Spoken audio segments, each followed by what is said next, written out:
하나님께 다시 한 번 더 모든 영광을 올려드리겠습니다.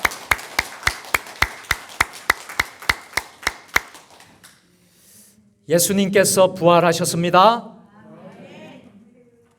예, 우리 성경을 높이 드시고 우리 믿음을 고백하겠습니다. 주의 말씀은 내 발에 등이요 내 길에 빛이니이다. 할렐루야. 믿음대로 될지어다. 믿음대로 될지어다. 믿음대로 될지어다. 아멘. 오늘은 전 세계 기독교인들이 예수님 다시 살아나셨음을 지키면서 예배드리는 부활절 예배입니다. 예수님의 부활은 나의 부활이고 예수님의 생명은 곧 나의 생명이요 예수님의 승리는 곧 나의 승리인 줄 믿으시기를 바랍니다. 고린도전서 15장을 우리는 부활장이라고 하는데요. 예수의 부활에 대해서 사도 바울이 고백한 것입니다.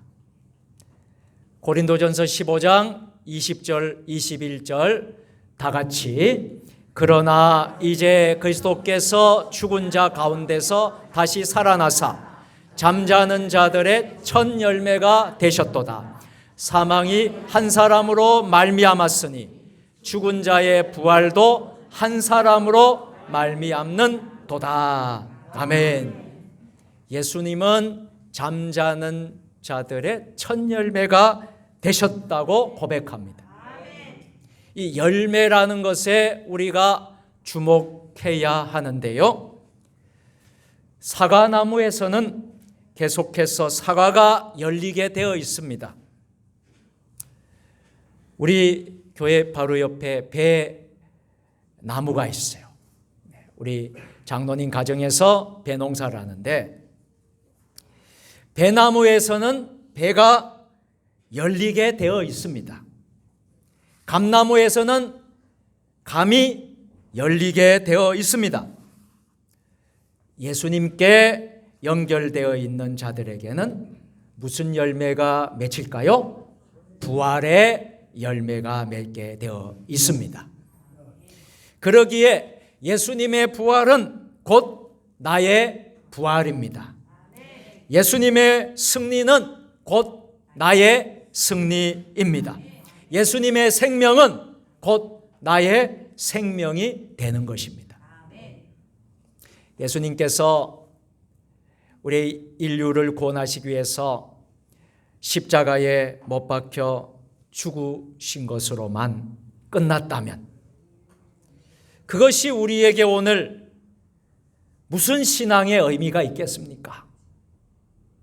역사를 보면 의를 위해서 자기 자신을 희생한 사람들이 얼마든지 있습니다. 옳은 일을 위해서라면 많은 사람에게 희생이 제물이 된 사람들이 얼마나 많이 있습니까? 그러나 예수님께서 3일 만에 사망 권세를 다 이기시고 부활하셨기에 우리의 믿음이 소중한 것이 되는 것입니다. 사도 바울의 고백입니다. 고린도전서 5장 13절 14절 다 같이 만일 죽은 자의 부활이 없으면 그리스도도 다시 살아나지 못하였으니라. 그리스도께서 만일 다시 살아나지 못하셨으면 우리가 전파하는 것도 헛것이요 또 너희 믿음도 헛것이며. 아멘. 이처럼 예수님이 다시 살아나셨습니다. 다시 사신 주님은 우리를 다시 일으켜 세워 주십니다. 넘어졌던 우리를 다시 일으켜 세워 주십니다. 깊은 잠에 들었던 우리를 다시 일으켜 세우십니다.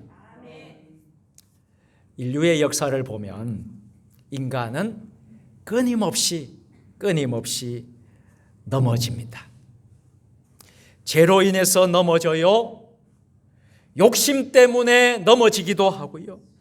자기 자랑으로 인하여서 넘어지기도 하고, 교만 때문에 넘어지고, 미움과 시기, 질투로 인해서 넘어지고, 서로의 갈등, 분열, 상처 등으로 넘어지고, 이렇게 넘어지는 일들이 많이 있습니다. 동양고전에는 이런 표현이 있습니다. 사람이 높은 산에 걸려 넘어지는 법은 없으나 의총에는 걸려 넘어진다. 이런 말이 있는데요. 여기서 말하는 이 의총이라는 것은 개미 무덤을 말하는 거예요. 그래서 이 말을 다시 이렇게 말할 수 있겠습니다.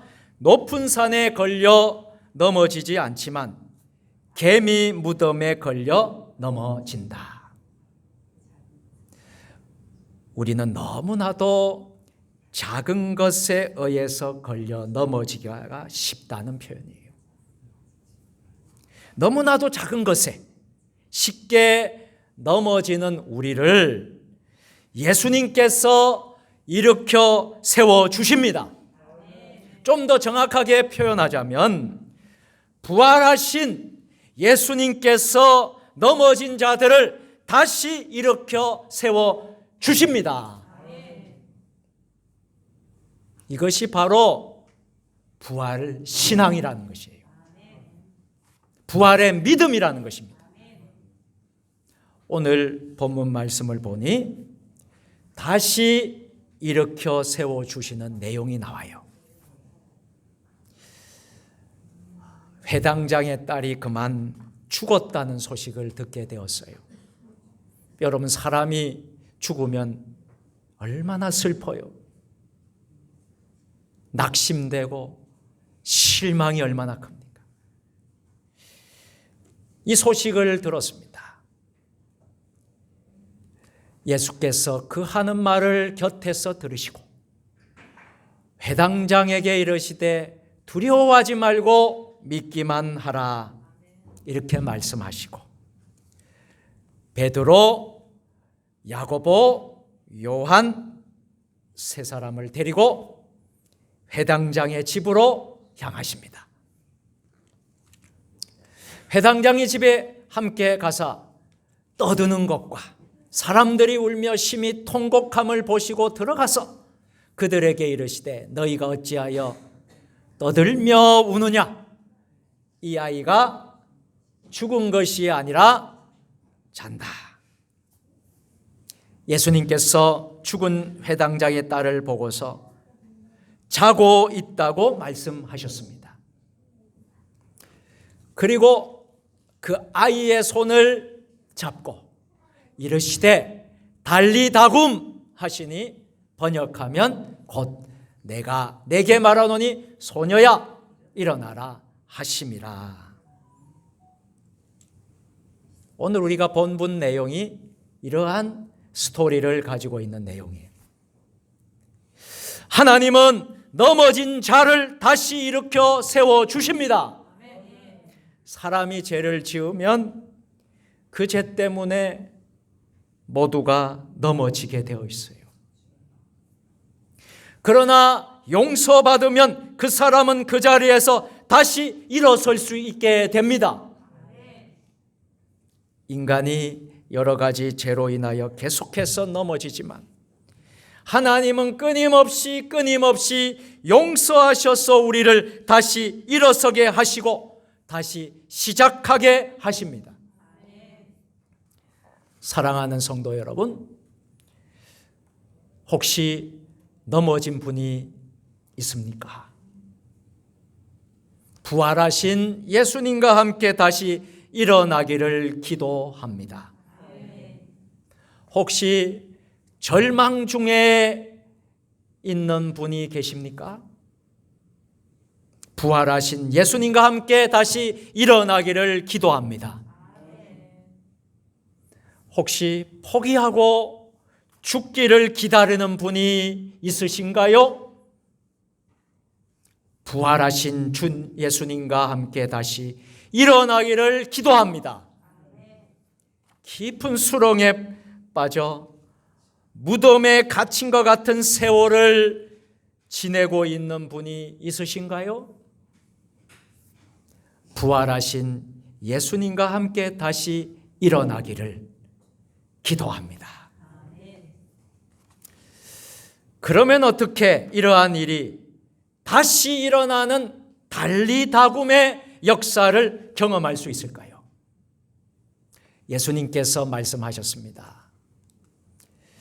두려워하지 말고 믿기만 하라. 큰 소리로 한번 여러분 해보실까요? 시작. 두려워하지 말고 믿기만 하라. 아멘. 두려워하지 말고 믿으라는 말씀입니다. 그러면 우리는 무엇을 믿어야 하는 것일까요? 예수님의 부활을 믿는 자가 되어야 된다는 거예요. 예수님의 부활을 믿는 자가 되기를 바랍니다. 옆 사람에게 축복합시다. 예수님의 부활을 믿는 자가 됩시다. 아멘. 한 마을에 꽃을 파는 노인이 있었답니다. 노인은 매우 가난했습니다. 복장은 허름했고 얼굴에는 주름이 깊게 패여 있었습니다. 그러나 얼굴 전체는 항상 행복한 웃음꽃이 활짝 피어 있었습니다. 사람들은 그 노인을 행복한 할머니라고 불렀습니다. 어느 날 한 사람이 노인에게 물었습니다. 무슨 좋은 일이 있나 보지요? 노인은 특유의 밝은 웃음을 지으면서 말했습니다. 내게 행복의 비결이 하나 있지요. 노인의 말은 다음과 같습니다. 이 나이에 어찌 좋은 일만 있겠습니까? 고통을 당할 때마다 저는 예수님을 생각합니다. 예수님은 금요일 날 십자가에 못 박히는 고통을 당했습니다. 그러나 사흘 만에 부활의 새벽을 맞이하지 않았습니까? 저는 고난이 다가올 때마다 마음속으로 사흘만 기다리자, 사흘만 기다리자 다짐합니다. 그때부터 저의 삶이 한결 행복해졌어요. 노인이 누리는 행복의 근원은 부활의 소망이었습니다. 여러분, 부활의 소망이 있으신가요? 부활의 소망이 있으신가요? 그렇다면 여러분들은 행복한 사람이 되는 것입니다. 지금 참 좋은 계절을 우리가 지내고 있어요. 봄의 계절인데요. 봄이 오면 앙상한 나뭇가지에도 새순이 돋습니다. 세상에서 가장 어리석은 사람은 모든 것을 포기하는 사람입니다. 고난이 닥칠 때 우리는 이렇게 속삭이십니다. 사흘만 기다리자. 사흘만 기다리자. 옆 사람 아마 기속말로 한번 해주세요. 사흘만 기다리자.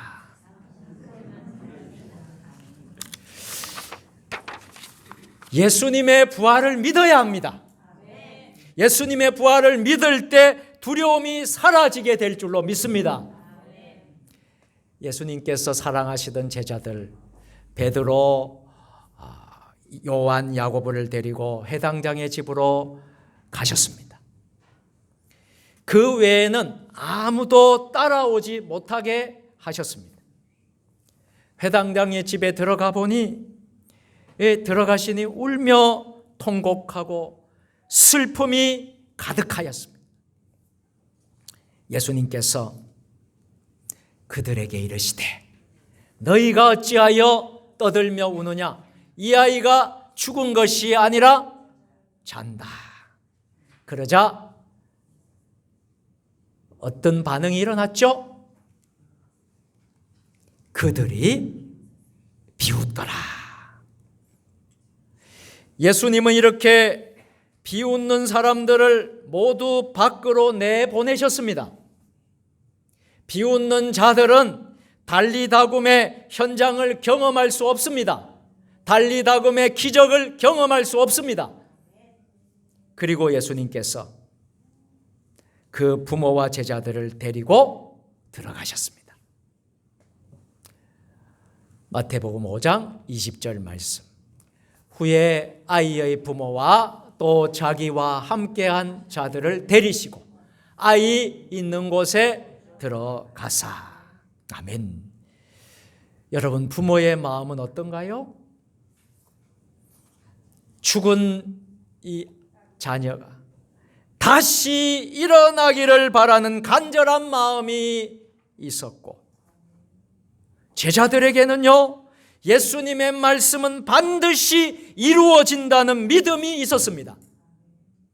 간절한 마음과 확실한 믿음은 달리다굼의 기적을 체험할 수 있게 되는 줄로 믿습니다. 분명한 것은 예수님을 바라보는 향하여 비웃는 자는 어떻게 되었지요? 결코 달리다굼의 기적을 체험할 수 없었습니다. 예수님의 부활을 비웃는 자는 그 부활의 능력을 체험할 수가 없었습니다. 예수님의 말씀을 비웃는 자는 달리다굼의 현장에 들어갈 수가 없었습니다. 어느 교수가 내놓은 연구 결과가 참으로 재미있습니다. 결혼을 앞둔 연인의 대화를 단 3분간 분석해 보면 이들이 결혼한 후에 어떻게 될지를 예측할 수 있다고 합니다. 적어도 94%는 맞출 수 있다고 합니다.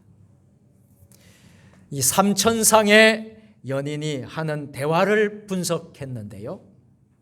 그 대화 중에 가장 부정적인 감정 표현이 경멸과 냉소였다고 합니다.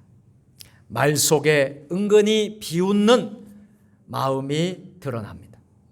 이렇게 대화 속에 쓴웃음을 짓게 하고 비웃음이 있는 사람은 결혼하게 되면 적어도 4년 내에 이혼할 확률이 굉장히 높다는 것입니다.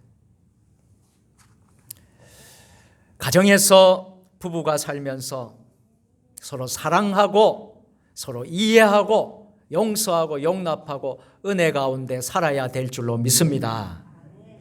그런데 가정에서 부부가 살면서 이러한 비웃음이 얼마나 안 좋은 것인지 잘 말해주는 것이에요.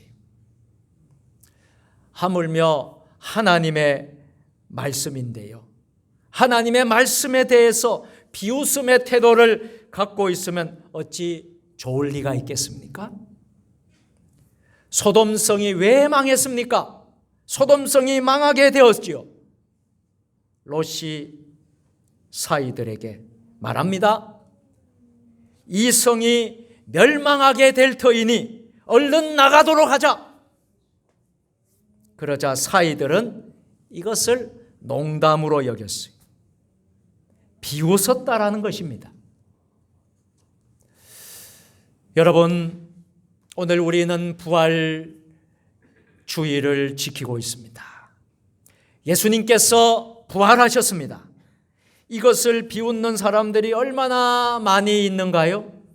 세상에는 이 부활을 받아들이지 못하고 비웃는 이들이 얼마나 많이 있습니까? 그러나 우리는 분명히 깨달아야 합니다. 예수님의 부활을 비웃는 자는 결코 다시 일어서는 달리다굼의 기적을 경험하지 못하게 될 것입니다. 예수님께서 마가복음 오늘 본문 5장 41절에서 그 아이의 손을 잡고 이르시되 달리다굼 하시니, 번역하면 곧 내가 내게 말하노니 소녀야 일어나라 하심이라. 아멘. 부활하신 예수님은 우리를 일어나게 하십니다. 그리고 이어서 예수님께서 말씀하시지요. 소녀에게 먹을 것을 주라. 먹을 것을 주라 하셨다는 것은 이 소녀가 다시 음식을 먹게 되면서 다시 시작하게 된다라는 뜻입니다. 부활하신 예수님은 우리를 다시 일어서게 하시고 다시 시작하게 하시는 줄 믿습니다. 지난 3년 동안 우리는 코로나로 인하여서 모든 것이 움츠러들었습니다. 사람들과의 관계도 그렇고 경제도 어려워졌고 학생들이 학교에 가서 수업도 제대로 하지 못했었습니다. 2년 동안 대학원을 다니는 학생은 학교에서 수업도 해보지 못하고 친구들도 만나보지 못하고 졸업한 경우도 생겼습니다. 우리 신학대학원 후배들을 보면 이 코로나 시기에 입학한 신대원생들은요, 제대로 자기 동기들하고 교제도 못하고 활동도 못하고 졸업하게 된 것이에요. 예배하는 것도 그렇습니다. 참으로 이상하게 코로나를 지나면서 교회가 코로나 전파의 진원지처럼 되어버렸습니다. 심지어 군대에서 휴가 나가는 장병들에게 너희는 교회에 가지 말아라, 당부해서 내보냈다고 합니다. 어떤 사람은요, 직장에 취직하면서 코로나 기간 중에 교회에 나가지 않는 조건으로 취업하게 되었다고 합니다. 우리는 분명히 알아야 합니다. 여기에 어둠의 영이 있다는 것을 인식하고 있어야 합니다. 이런 과정에서 많은 사람이 움츠러들었습니다. 얼마든지 교회에 나와서 예배할 수 있는 상황이 이제는 되었음에도 편하게 집에서 누워서 유튜브로 예배하는 사람들도 많아졌다고 합니다. 이렇게 하면 되겠습니까? 하나님은 그 마음의 중심을 지켜보고 계시는 줄 믿습니다. 영적으로 이제 우리가 다시 일어나기를 바랍니다. 달리다굼! 큰 소리로 우리 주먹을 한번 쳐보세요. 달리다굼! 달리다굼! 달리다굼! 영적으로 다시 일어나기를 바랍니다. 다시 시작하는 역사가 있기를 바랍니다. 예수님의 부활은 우리를 일어서게 하십니다. 예수님의 부활은 우리에게 다시 시작하는 기회를 주십니다. 달리다굼, 소녀야 일어나라. 그에게 먹을 것을 주어라. 다시 시작하게 하신 것입니다. 영적인 잠에서 깨어서 다시 시작하십시다. 부활 주일을 기회로 다시 시작해 보십시다. 이렇게 회복하는 역사의 근원은 어디서부터 오는 것일까요? 다시 예수님께로. 예수님이 누구신가요? 예수님은 사망 권세를 이기시고 부활하신 예수 그리스도이십니다. 우리는 오늘 이것을 분명히 기억하십시다. 비웃는 자는 그 달리다굼의 현장에 함께 들어갈 수가 없습니다. 그렇지만 두려워하지 말고 믿는 자는 달리다굼의 현장에서 다시 일어나는 역사를 경험하게 될 것입니다. 다시 일어나 보십시다. 다시 시작해 보십시다. 다시 예수님께로 돌아가게 하는 것에 해답이 있습니다. 왜 그럴까요? 예수님께서 부활하셨기 때문입니다. 전능하신 하나님 아버지, 예수님께서 부활하셨습니다. 사망의 권세를 이기시고 부활하신 예수 그리스도를 두려워하지 말고 믿는 자가 되게 하여 주시고, 달리다굼의 현장에 우리도 주인공이 되게 하여 주셔서 다시 시작하게 하시고, 다시 일어나게 하시고, 다시 회복하게 되는 역사가 있게 하여 주시옵소서. 예수님의 이름으로 기도드리옵나이다. 아멘. 말씀을